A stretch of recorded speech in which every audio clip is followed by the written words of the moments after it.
का जी क्यों बानी जी आए? कौन है? किस लिए आए हो? रमुआ सुनले बानी कि आपके एगो लड़का बा वही के शादी बदे आयल बानी जी। ठीक है, लेकिन हमारे यहाँ शादी थोड़ा महंगी पड़ेगी। बताई ना रमुआ। हमारे लड़के को 1 लाख तिलक, अच्छा, एक अपाची गाड़ी अच्छा, और हंडा सिकड़ी घड़ी तो हर बाप अपनी बेटी को देता है। रमुआ आपको लड़का कोनो बिजनेस कराला? नहीं। आपको लड़का कोनो नौकरी कराला? नहीं तो आपको लड़का पढ़ेला? नहीं, बिल्कुल नहीं। तो आपको लड़का खेती तो जरूर करत हुई। अरे यार, खेती नहीं है तो खेती कहाँ से करेगा? तो रमुआ तब कहे इतना दहेज मांगत तानी जब कोनो गुण ना है? सुनी, हमारे लड़का में 5 खूबी हो, 5 गुण हो। अच्छा, हाँ सुनी, ध्यान लगा के बताई। हीरो बाटा मोर लाला नावा सुनाए ही तब नंबर 1 हीरो हो। अच्छा अच्छा अच्छा,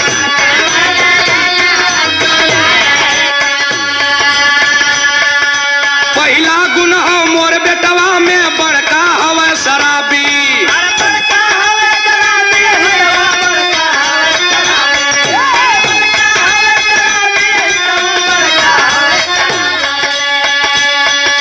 झोली में 1 पैसा नहीं बतिया कर नवाबी, फेचपुर फेंक रातों दिनावा सुनाए ही तब। सुन रहे हो ना? सुना तानी।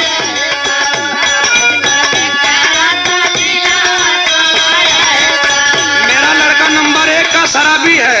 तब तो रहुआ बड़ा अच्छा गुण बा। आपके लड़का के 1,20,000 तिलक दे। अरे सुनी तनी दूसरो गुण सुनी। अच्छा बताई। दूसरे गुण में गांजा पिए छतिया हमारी फाटे।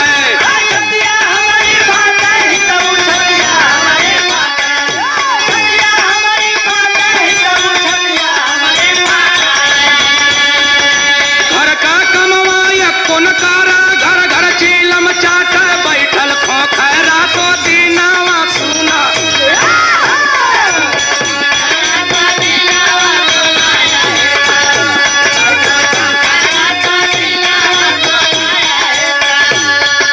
तब तो रहुआ ई शादी जरूर करब। 20 लाख और बढ़ा के दे। अरे अभी 40,000। अभी तो तीसरा गुण सुनिए। अच्छा बताई, वो कौन गुण है?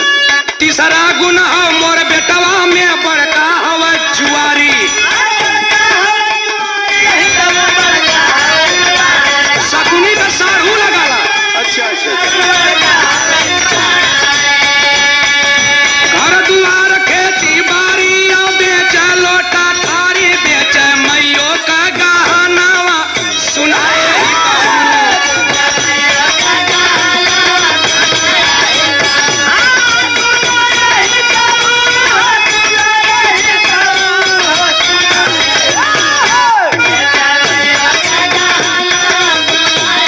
नंबर 1 का जुआरी है। घर का गहना बर्तन कुल बेच देले बा।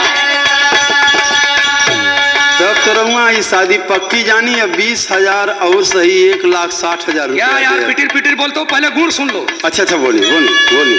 चौथा गुण हो मोर बेटवा में छान भांग का गोला। चले आते हैं केवल शादी तय करने।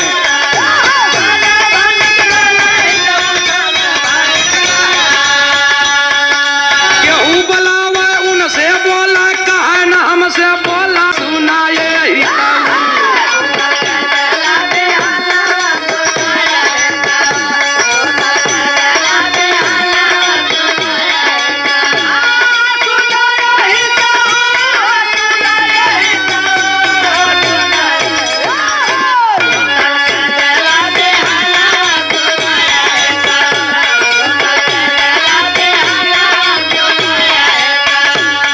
तब तो आप शादी की तैयारी करी। हमारे तरफ से 1,80,000 रुपये। फिर यार बीच में बोल देते हो।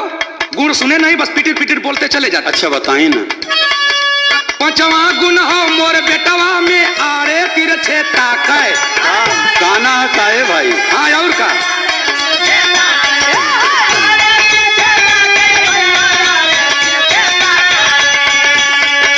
केहू कम्यारी सुंदर देख निहुर निहुर के झाँका, अखिया उल्टा रातों दिनावा सुनाए ही तब। तब तो शादी पक्की है बिल्कुल। हमके पसंद है। 2 लाख रुपया पूरा।